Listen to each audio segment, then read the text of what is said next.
জ্যোতিষশাস্ত্র মতে আষাঢ় মাসে মৃগশিরা নক্ষত্রের 3 পাদ অতীত হলে চতুর্থ পাদে আদ্রা নক্ষত্রের প্রথম পাদের মধ্যে পৃথিবীকে ঋতুমতী ধরা হয়। এই সময়কে অম্বুবাচী বলে। এর আর এক নাম অমাবতী। ধর্মীয় মতে এই সময় স্বয়ং পৃথিবী দেবী রজস্বলা বা ঋতুমতী হন। অম্বুবাচী যে নিছক এক গল্পকথা তা কিন্তু নয়। ঋতুকাল পূর্ণ হলে যেমন নারীগণ সন্তান ধারণে সক্ষম হন, তেমনি অম্বুবাচীর প্রবৃত্তিকালে এই 3 দিন ধরিত্রী ঋতুমতী অবস্থায় থাকেন। তাই ভূমিকর্ষণ সর্বতোভাবে নিষিদ্ধ। অম্বুবাচী নিবৃত্তি হলে বর্ষায় সিক্ত পৃথিবী চাষবাস ও ফসল উৎপাদনের জন্য সব দিক দিয়ে উপযোগী হয়ে ওঠে। তাই সহজেই বোঝা যাচ্ছে অম্বুবাচীর সঙ্গে প্রাচীন কৃষি ব্যবস্থা অঙ্গাঅঙ্গিভাবে জড়িত। অন্যান্য অঞ্চলে এটি রজ উৎসব নামে বিভিন্ন অনুষ্ঠানের মাধ্যমে উদযাপিত হয়। এই সময় জ্যোতি ব্রতী ব্রহ্মচারী ও দ্বিজগণ পাকদ্রব্য খাবেন না।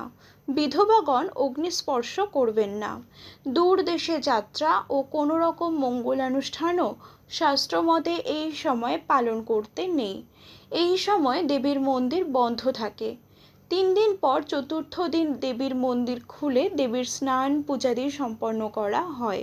অম্বুবাচী যোগে জগন্মাতা আদ্যাশক্তি কামাখ্যার দেবীর রক্তবস্ত্রের মাহাত্ম্য অনেক। কামাখ্যা বস্ত্রমাদায় কপপূজাং সমাচরেৎ পূর্ণকামং লভেদ্দেবী সত্যং সত্যং ন সংশয়। কুব্জিকা তন্ত্র সপ্তম পটল। অর্থাৎ উক্ত রক্তবস্ত্র শরীরে ধারণ করিলে অভীষ্ট ফল লাভ হয়। তদুপরি কামাখ্যার রক্তবস্ত্র শরীরে ধারণ করিয়া অন্যত্র জপ পূজা করিলে পূর্ণকাম হইয়া থাকেন। ভারতবর্ষের আসাম রাজ্যের মহাপীঠ কামরূপ কামাখ্যার নাম সকলেই অবগত। গৌহাটি শহরের নীল পর্বতে অবস্থিত দেবীর এই শক্তিপীঠ। ভগবতী সতী দেবীর যোনিপীঠ এই নীল পর্বতে পতিত হয়। দেবীর নাম কামাখ্যা আর ভৈরব হলেন উমানন্দ। ভারতবর্ষে এই তীর্থ বহু প্রাচীন। বিভিন্ন তন্ত্র ও পুরাণে এই শক্তিপীঠের নাম পাওয়া যায়। কামাখ্যা দেবী হলেন মহাষোড়শী। কামাখ্যা পীঠে প্রথম পূজা করেন কামদেব বা মদনদেব। সেই মন্দির নির্মাণ করেন বিশ্বকর্মা। কিন্তু কালের গর্ভে সেই মন্দির এখন আর নেই। সেই পবিত্র কুণ্ড জঙ্গলে ঢাকা পড়ে যায়। একদা কোচ রাজা বিশ্বসিংহ এখানে এসে দেবীর মহিমা চাক্ষুষ দেখে আশ্চর্য হয়ে প্রতিজ্ঞা করেন তিনি স্বর্ণ ইট দ্বারা দেবীর মন্দির নির্মাণ করবেন। কিন্তু পরবর্তীতে অত স্বর্ণ পাওয়া যায়নি। তখন মা কামাখ্যার স্বপ্নাদেশে প্রতি ইষ্টকে 1 রতি করে স্বর্ণ দিয়ে মন্দির নির্মাণ করলেন। মায়ের পূজা ধুমধামে আরম্ভ হলো। কামাখ্যা মায়ের পুরোহিত ছিলেন কেন্দুকেলাই ঠাকুর। তিনি উচ্চস্তরের সাধক ছিলেন। তিনি যখন আরতি করতেন তখন মা কামাখ্যা প্রকাশিত হয়ে আনন্দে নৃত্য করতেন। সে সময় মন্দিরের দ্বার বন্ধ থাকত। কেউ উঁকি ঝুঁকি দিয়েও দেখার সাহস করত না। কেন্দুকেলাই ঠাকুর মায়ের আশীর্বাদ প্রাপ্ত ছিলেন। অনেক আর্ত বিপদগ্রস্ত জনের তিনি রোগ সংকট দূর করতেন। তখন রাজা বিশ্বসিংহের উত্তরপুরুষ রাজা নরনারায়ণ ছিলেন কোচ রাজা। কেন্দুকেলাই ঠাকুরের প্রতি হিংসা করে এক পুরোহিত রাজা নরনারায়ণকে মিথ্যা নানা কথা বলে কানে ভাঙালেন। রাজা নরনারায়ণ কেন্দুকেলাই ঠাকুরের নির্দেশ অমান্য করে উঁকি দিয়ে আরতি দেখতে গেলেন। ঠিক সে সময় ঘটল অঘটন।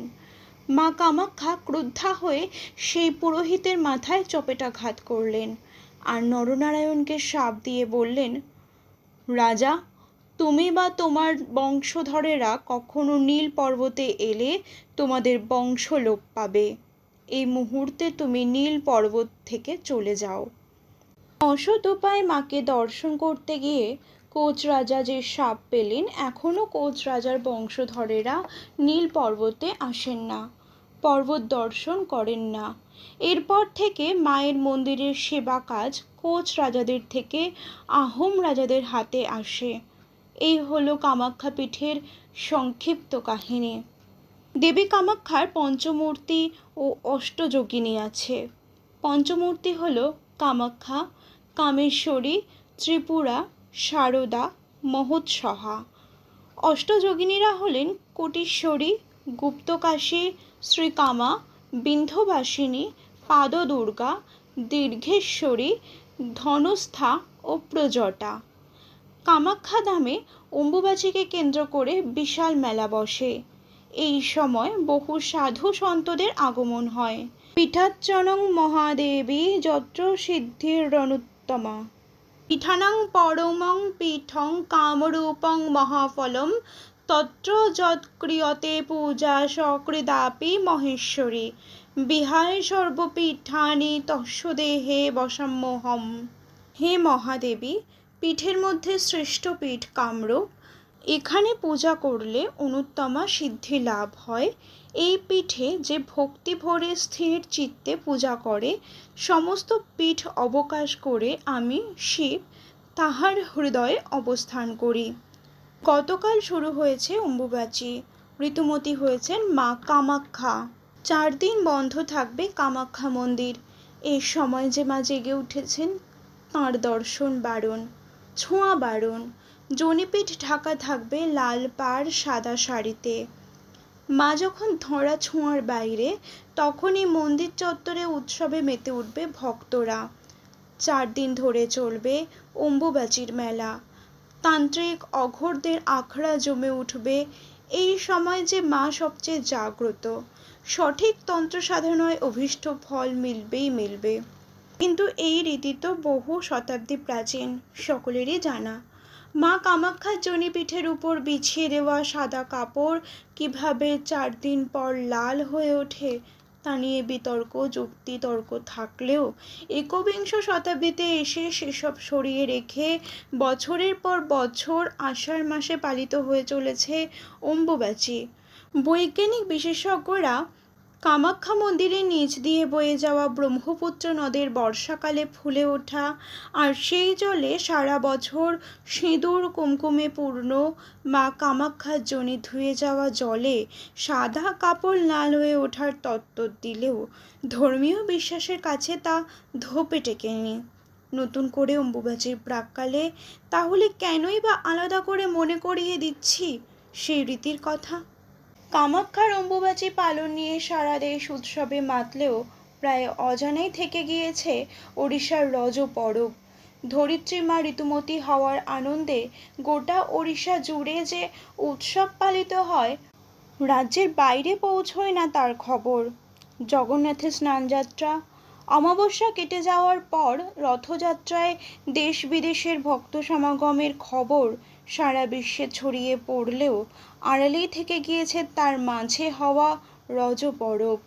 ঋতুস্রাব নিয়ে যে প্রচলিত ট্যাবু কুসংস্কার বয়ে চলেছে দেশ, তার থেকে অনেকটাই উল্টো সুর এই উৎসবের।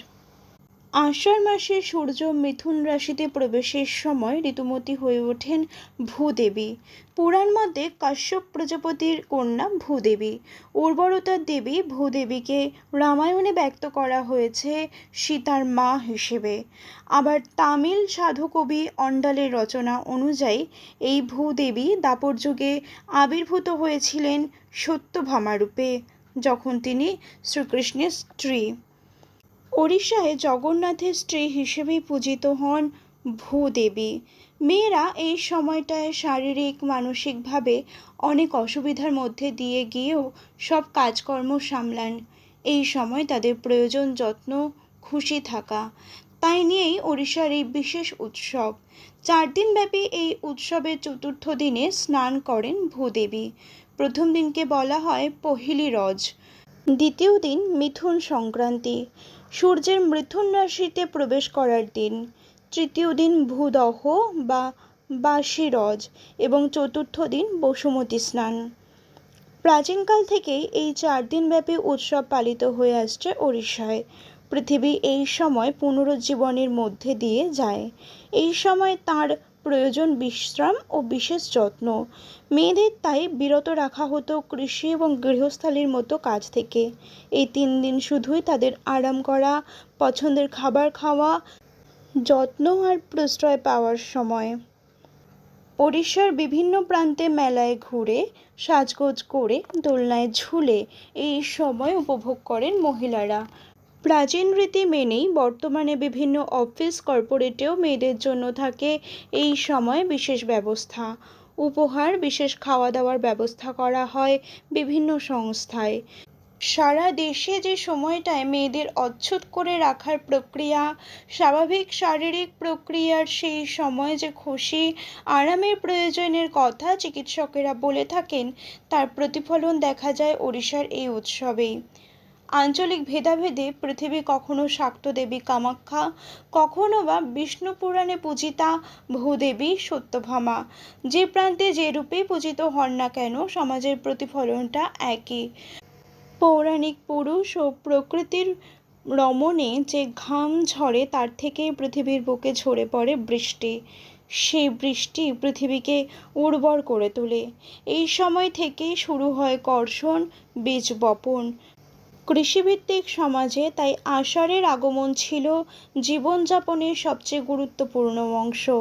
কখনো অম্বুবাচী, কখনো রজপর্ব, বিভিন্ন উপজাতির জানা অজানা আচারে বরণ করে নেয় বর্ষাকে। বৃষ্টি যেখানে ঋতুস্রাব, সেখানে রক্ষণশীল সমাজের চোখ রাঙানির মধ্যে থেকেও ওড়িশার উৎসব স্বতন্ত্র।